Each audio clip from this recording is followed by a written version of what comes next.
Welcome to our third class on the Bible. Let's start with a quick review. Last time we traced the history of the chosen people, starting with the Exodus through to the end of the book of Judges. The chosen people were rescued from slavery in Egypt when Yahweh called Moses to lead his people to freedom in the Promised Land. Because God rescued them, he can command how they will respond to their freedom as his people. The way God wants his people to live is outlined in the Sinai Covenant. They are to treat others with justice and generosity, just as God treats them justly and generously. The themes in Deuteronomy resonate throughout the story of Israel. The people are to be in a dynamic relationship with Yahweh, choosing to follow his commands and understanding the consequences of disobedience. There are three major problems at the end of Judges. Will the tribes unite or fragment? How will they transfer the leadership of the nation? And who will they worship, Yahweh or the pagan fertility gods? Now we turn to the books of 1st and 2nd Samuel and 1st and 2nd Kings for the solutions to the problems the people faced at the end of the book of Judges. 1 Samuel is the story of the prophet Samuel and the first king of Israel, Saul. The book opens with the story of Hannah longing for a child. God answered her prayer, and after she gave birth to Samuel, Hannah sang a prophetic song with these familiar themes. He will protect his godly ones, but the wicked will perish in darkness. No one will succeed by strength alone. He will give strength to his king. Hannah's song reminds us that God opposes the proud and lifts up the humble, and promised to raise up a king. Samuel grew up to lead Israel as a prophet. During Samuel's time in leadership, the focus is on the threat from the Philistines. The Philistines had a well-organized, well-armed, well-disciplined army. When Israel decided to use the Ark of the Covenant to lead them into a battle God didn't call them to, the Philistines captured the Ark. The red arrow outlines the travel of the Ark after it was captured. God defeated the Philistines by using a plague of boils, recalling God's work in Egypt, and the Ark was returned to Israel. The point of the story is that Yahweh is not Israel's trophy. He opposes pride, even Israel's pride. Samuel grew old and his own sons were corrupt. A big question loomed. Who will rule the people? The people wanted a ruler who would unify the tribes and lead them into battle, just like all the surrounding nations. But Yahweh recognized what the people were really asking. But they have rejected me from being king over them. God told Samuel that when the people asked for a king, they were in essence replacing Yahweh as their ultimate leader. But God gave the people what they wanted. Samuel tried to warn the people what a king would be like. Kings would eventually exploit and enslave them. Samuel ended up describing kings who acted as Solomon would in the future. Giving in to the people, God directed Samuel to anoint Saul as king. When Samuel caught sight of Saul, the Lord said to him, "This is the man I spoke to you about. He will govern my people." In the original Hebrew text, Saul was called a prince rather than a king. The implication is that Yahweh is still king, with Saul ruling under God. At first, Saul demonstrated the ability to inspire, lead, and rule Israel, battling many enemies. But Saul's downfall came when he didn't obey Yahweh's prophet Samuel and all the rules of holy war. We read in 1 Samuel chapter 13. "You have done a foolish thing," Samuel said. "You have not kept the command the Lord your God gave you. If you had, he would have established your kingdom over Israel for all time."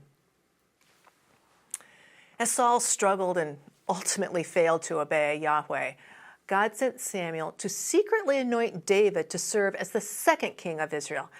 The Spirit of the Lord was removed from Saul and transferred to David. So Samuel took the horn of oil and anointed him in the presence of his brothers. And from that day on, the Spirit of the Lord came powerfully upon David. The first story we read about David after he was anointed king is the story of David and Goliath. When the Israelite army cowered before the Philistine army and its leader, the giant Goliath, David drew on his experience as a shepherd defending his flock to use a simple slingshot to kill Goliath. This story portrays David as possessing qualities for kingship: courage, military skill, and most importantly, faith and trust in Yahweh. The stories of Saul and David become intertwined, and the narrative timeline can get a little confusing at this point. David initially joined Saul's court as a musician who used his music to calm Saul's growing anxiety. But as David's success as a warrior and popularity with the people increased, so did Saul's jealousy. Saul attempted to kill David several times, and David had to finally flee for his life. David lived in the wilderness where he assembled a group of men loyal to him. Saul pursued David, again attempting to kill him. Though David had the motive and several opportunities to kill Saul, David refrained from harming Saul because he understood Saul was still Yahweh's anointed one. Saul met his end in a battle with the Philistines, along with his sons, leaving the path to the throne clear for David. Saul had started out well, but his flaws tripped him up, causing him to fail to lead faithfully throughout his career. Saul had a desperate need to be loved by the people, leading him to try to please the people instead of pleasing God. He was impulsive, often speaking before thinking, and Saul became vindictive when he was angry, which finally led him to becoming almost pathologically jealous of David and his followers. After Saul's death, the focus of the story turns to David. 2 Samuel opens with David mourning the death of Saul and his son Jonathan, David's best friend. David was proclaimed king over the southern tribes of Israel, but the 10 northern tribes accepted Saul's grandson as their king instead. 7 years later, Saul's grandson was assassinated, and the northern tribes finally accepted David as their king. Finally, the nation was united as one. David knew he needed a capital that was on more neutral territory, so he captured the city of Jerusalem. It became the political capital and then the religious center of Israel when David brought the Ark of the Covenant to Jerusalem. With Jerusalem established as the capital, it became known as the City of David. David finally felt secure in his role and in gratitude wanted to build a religious house, a temple for Yahweh. Instead, God established a political house, a dynasty from David's line. This is known as the covenant with David. God promised that one of David's heirs would sit on the throne of Israel forever. David turned to conquering the surrounding nations, most notably subduing the Philistines. The result was that the nation of Israel became a regional power. But 4 chapters after the covenant with David, as things seemed to be going well for him, the incident with Bathsheba happens. From his rooftop, David saw Bathsheba performing a ritual bath, called her to him, and raped her. To cover up her pregnancy, David arranged for Bathsheba's husband to be killed in battle. We sometimes tend to see David as a saint because he was a great military leader, uniting Israel and leading the nation to many of their greatest triumphs. But David was also a sinner, and not only in dealing with Bathsheba. He used bribery to advance his interests. He had family members killed to consolidate his power locally. He married multiple wives and had concubines, which helped him strengthen his power in the region. All these actions were forbidden by the law codes. David also had problems at home as a husband and a parent, which led to succession problems with his 4 sons. Son number 1 was Amnon. Amnon raped his half-sister Tamar rather than marry her. When David turned a blind eye, Amnon was killed in revenge by Tamar's brother, Absalom, David's 2nd son.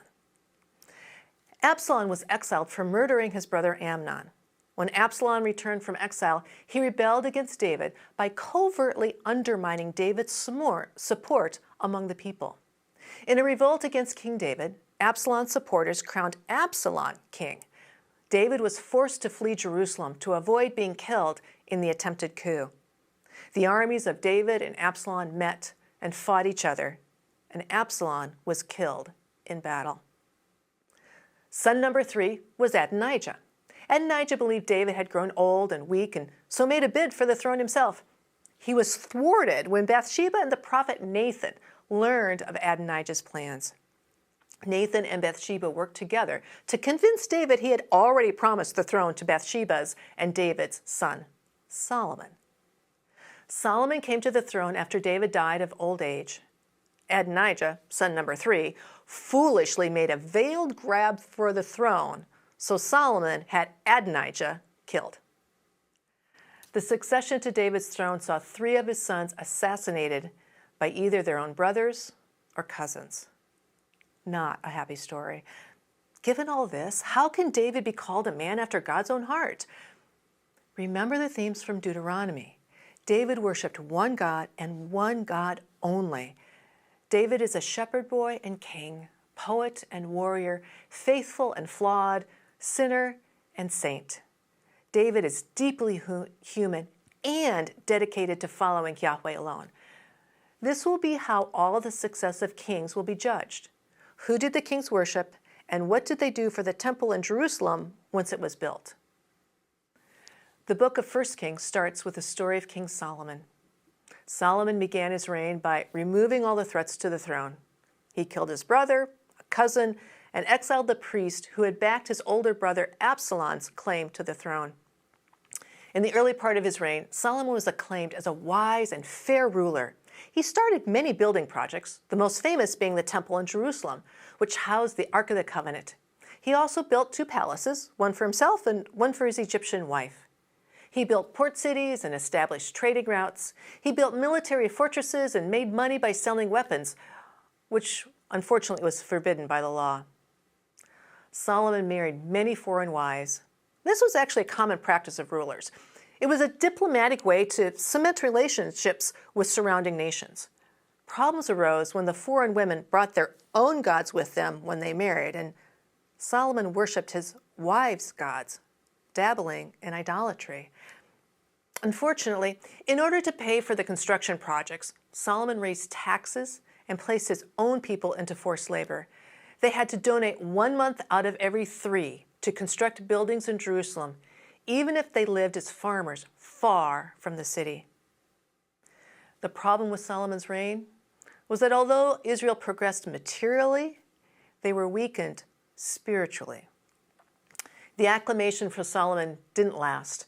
A prophet predicted the nation of Israel would be split into 2 at Solomon's death. The rest of 1st and 2nd Kings tell the story of what happened to the nation after Solomon's reign.